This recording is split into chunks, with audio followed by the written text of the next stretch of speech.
Parlons maintenant des services spéciaux. Monsieur le Président. Voilà, parlons des services spéciaux. Laissez-moi agir. Les services spéciaux.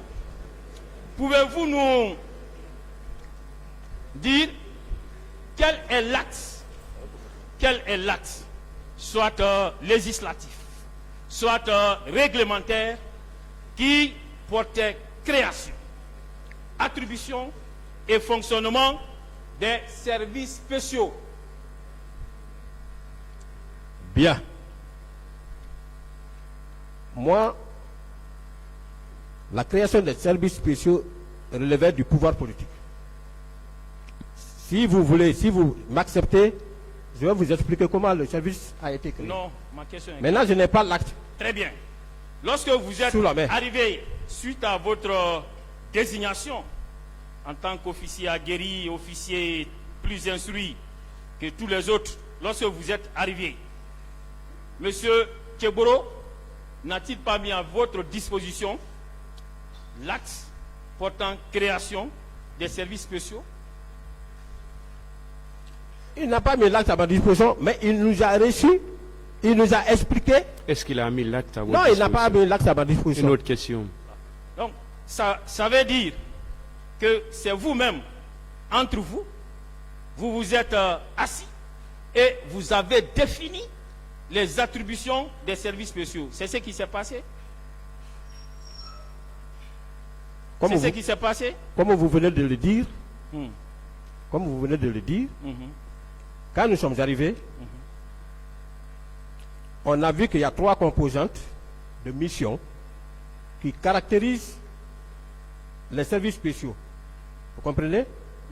Alors, nous sommes des gendarmes.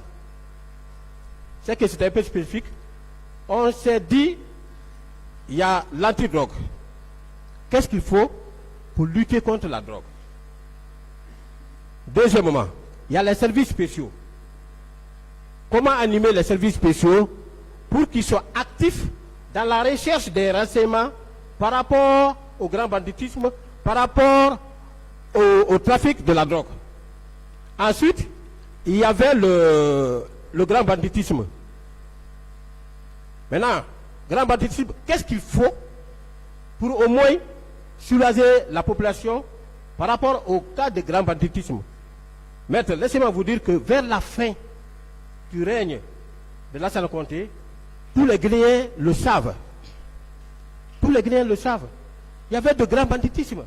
La Guinée était devenue une plaque tournante de l'importation et de l'exportation de la drogue. Très bien. Donc, on a fait ce qu'on appelle un tour d'horizon pour nous atteler à cet état de fait. Et un peu plus loin, peut-être quand les avocats vont venir, je vous parlerai effectivement des différents exploits qu'on a eu à faire. C'est impressionnant. Des textes de loi, dans quel sens? Vous parlez des textes de loi, j'ai dit dans quel sens? Non, je n'ai pas parlé de textes de loi. Vous avez fait quoi? Je n'ai pas compris. J'ai dit, oui. Au fur et à mesure nous allons évoluer, si le temps me permet, je vous parlerai des différents exploits qu'on a eu à faire pendant cette petite période. Oui. Vous savez, en relation... Vous savez, vous et moi, nous avons quelque chose en commun. Bien sûr. Voilà. Et c'est que nous sommes tous rivés au texte des lois lorsque nous parlons. Et vous, en tant qu'officier, alors, aguerri, vous avez dit que vous avez été à une formation pour parfaire. C'était pour parfaire votre formation en tant qu'officier de police judiciaire. Et en plus, vous êtes procureur. Alors, lorsque on vous appelle dans un service, je crois la première des choses, c'est de vous sortir le texte qui a donné naissance à ces services. Permettez-moi. On ne le fait pas. Alors, vous vous asseyez, vous faites preuve d'ingéniosité, si je peux m'exprimer ainsi, pour pouvoir meubler les différents services. Alors, et dans ces conditions, c'est dire que on vous a jeté comme ça dans un service qui n'était pas prévu par un quelconque des textes de loi, et il a fallu une navigation à vue de votre part. Bien. Merci beaucoup, maître. Alors, les textes de loi, ce sont les hommes qui le font. Encore une fois, l'antidrogue, c'était une nouvelle création. Sinon, au départ, Thiebro était proposé pour le poste de ministre de la Jeunesse.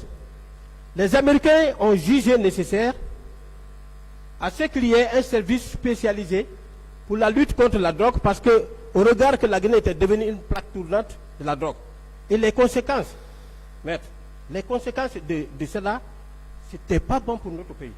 Alors, puisque le département est créé, il faut des hommes pour l'animer, et au fur du temps, on essaye de faire des propositions pour en faire un texte de loi. Mais on ne peut pas s'asseoir faire tout ne pouvait pas se faire en un seul jour. C'était de façon progressive. S'il vous plaît, vous savez, on est en train de vivre une transition, et comme ce fut le cas sous le CNDD, mais on est en train de voir des nouvelles institutions qui naissent, mais des nouvelles institutions qui naissent sur la base des décrets. Donc vous ne pouvez pas me convaincre sur ce plan-là. Je continue, s'il vous plaît. Mais il y a eu décret. Permettez, où est le décret? Le décret portant création, oui. Création, attribution et fonctionnement. Il y a un tel décret. Il y a eu décret portant sur... Mais portant création, on peut trouver dans les attribution et fonctionnement. Il y a un tel décret. Je n'ai plus de réponse par rapport à cette question. C'est ça.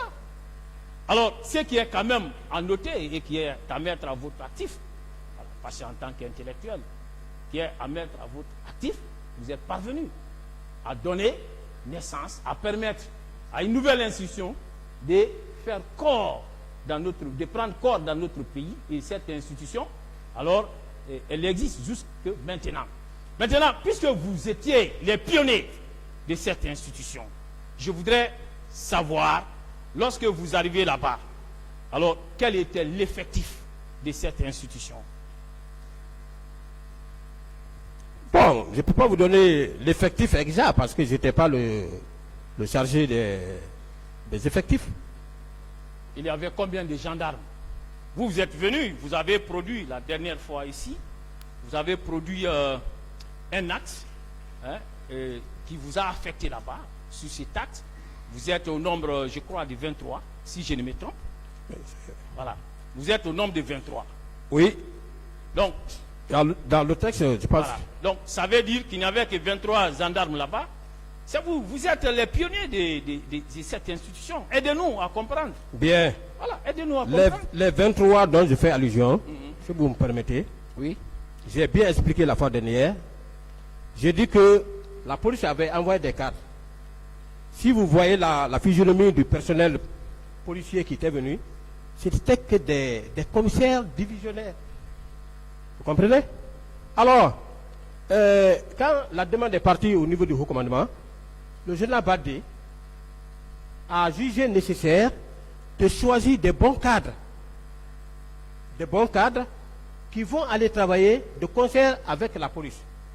C'est ainsi qu'il a pris quelques éléments de la première promotion OPJ, deuxième, ainsi de suite, pour mettre à la disposition de ce service. Vous comprenez? Donc c'était des cadres. C'est ce qui constitue les 23. Maintenant, le personnel non cadre, là je n'ai pas la liste. Puisqu'il y avait des élèves gendarmes. Une estimation au moins, une estimation. Puisqu'il y avait des élèves gendarmes, comme je l'ai dit la fois dernière, qui étaient venus, il fallait les distribuer dans toutes les unités pour qu'ils puissent appréhender la réalité. Parce qu'un jour, ils peuvent être confrontés à des cas de grands bandits, à des cas de drogue, mais comment faire des enquêtes à ce propos? Je vais venir tout à l'heure à ces élèves gendarmes. Voilà. Hein? Je vais venir aux élèves gendarmes. Moi, mon problème d'abord, c'est l'effectif. Hein? C'est l'effectif des services spéciaux. Alors, vous êtes venus, vous étiez au nombre de 23. Et vous avez eu la chance avec le général Baldé, qui vous a montré également la liste des commissaires qui ont été désignés. Sur cette liste, ils étaient combien, ces commissaires? Je n'ai pas dit qu'il m'a donné la liste. Il m'a dit, je n'ai pas dit qu'il m'a donné la liste. Comprenons-nous. Et puisque vous avez commencé à parler à basse voix, moi aussi je vais commencer à parler à basse voix. On va se comprendre. Là, Voilà. vous avez intérêt, hein? Non, mais intérêt partagé. Alors, il m'a dit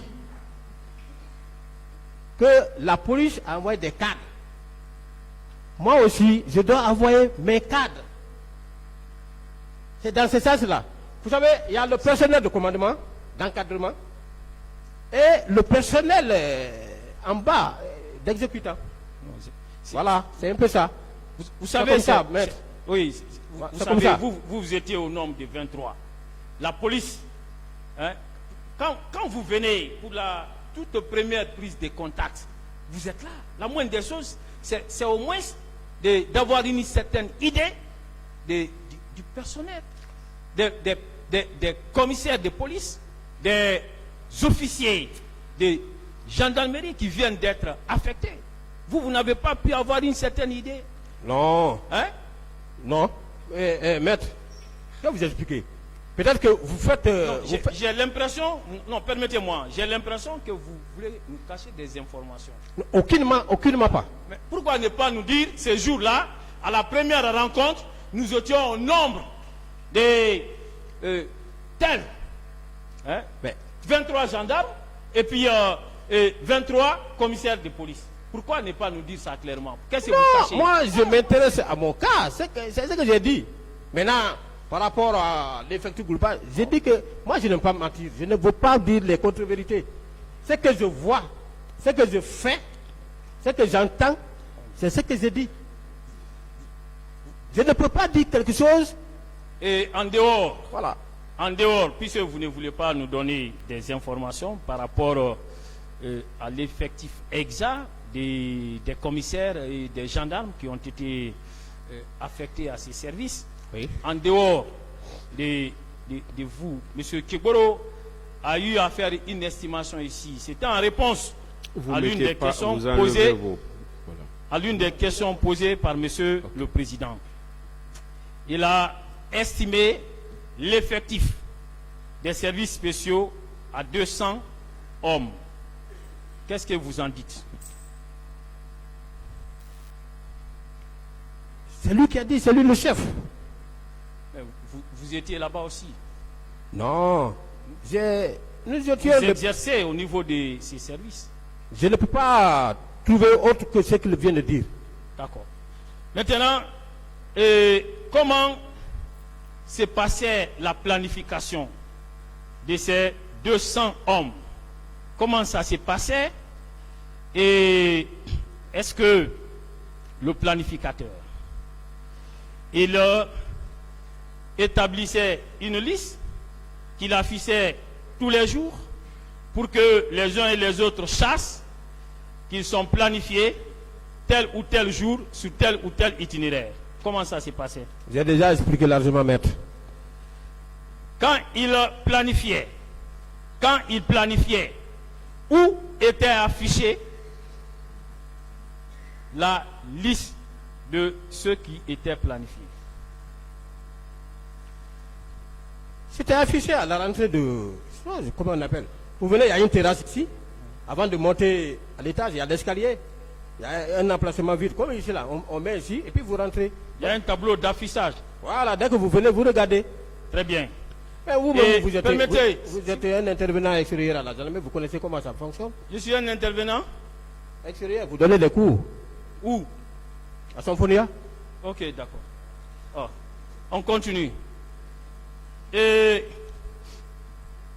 je voudrais savoir, lorsque votre planificateur, alors, il procédait à la planification, y avait-il pas de chrono où il devrait archiver? Chrono? Oui, Non, ça se il n'y a passe pas pas. de chrono. Non, ça se passe pas comme ça, maître. Il n'y a pas de chrono. Donc, quand il planifiait, où on pouvait archiver pour avoir au moins une certaine mémoire de tout ce qui s'est passé en votre temps. Bien. Comme dans toutes les unités, vous pouvez vérifier, on fait la planification du lundi au dimanche. Vous comprenez? On fait la planification du lundi au dimanche. Quand ce tableau est exécuté, on enlève. Et puis le planificateur, il met encore pour la semaine prochaine. Il veut savoir. Il n'y avait pas d'archives. Voilà. Donc, Pas d'archives. vous savez, le secrétariat général chargé des services spéciaux avait rang de ministère. Oui. Vous le savez, non? Oui. Ça veut dire qu'il n'y avait aucun service d'archives. Si aujourd'hui, permettez-moi, si aujourd'hui ce tribunal a besoin des informations, parce que ces planifications-là nous intéressent, surtout la planification du 28 septembre. Ça veut dire que ce tribunal n'a aucune possibilité d'accéder à ces informations à travers un service d'archives. C'est ce que vous voulez dire? Je ne dis pas qu'il n'y avait pas de service d'archives sur nous. Les notes qui sortaient, les notes qui rentraient, là, on peut ouvrir des chronos. Mais les services ordinaires comme ça, là, non. Dans toutes les unités, vous pouvez vérifier, maître. Dans toutes les unités, vous pouvez vérifier. D'accord. En tout cas, le tribunal a le plus grand intérêt à vérifier de ses côtés. Parce que. Et ces jours-là, le jour du 28 septembre, et il y avait eu combien de personnes qui ont été planifiées? J'ai expliqué, je ne peux plus revenir sur ça. Ces jours, quel est l'itinéraire qui était indiqué pour l'équipe dirigée par mon colonel Blaise Goumou? J'ai retracé mon itinéraire, je ne peux plus revenir sur ça. Est-ce qu'il était prévu dans votre itinéraire que vous devriez vous retrouver, disons, au stade du 28 septembre? Est-ce que cela était prévu? J'ai tout expliqué, maître, je ne peux plus revenir sur ça. Alors, et puisque vous vous êtes retrouvé en ces lieux, alors que ce n'était pas prévu dans votre itinéraire, et étant entendu, c'est vous-même qui l'avez rappelé ici, à des questions posées par le président, monsieur le président de ce tribunal, que vos attributions consistaient à y mener les activités des polices judiciaires, mais aussi des patrouilles. Alors, est-ce que vous pouvez nous dire à quel titre vous vous êtes retrouvé là-bas, puisque nous avons un dossier de la procédure, ça a été discuté ici, et vous ne faisiez pas partie des services de sécurité qui étaient planifiés ces jours. J'ai largement expliqué, je ne peux plus revenir sur ça. Très bien. Parlons maintenant des élèves, gendarmes, des stagiaires. Ces stagiaires venaient d'où? Qui vous accompagnaient ces jours-là? C'était des stagiaires mélangés venus de Symphonia et de Kalia. Je n'ai pas compris. C'était des stagiaires venus du centre de formation de Symphonia et de Kalia.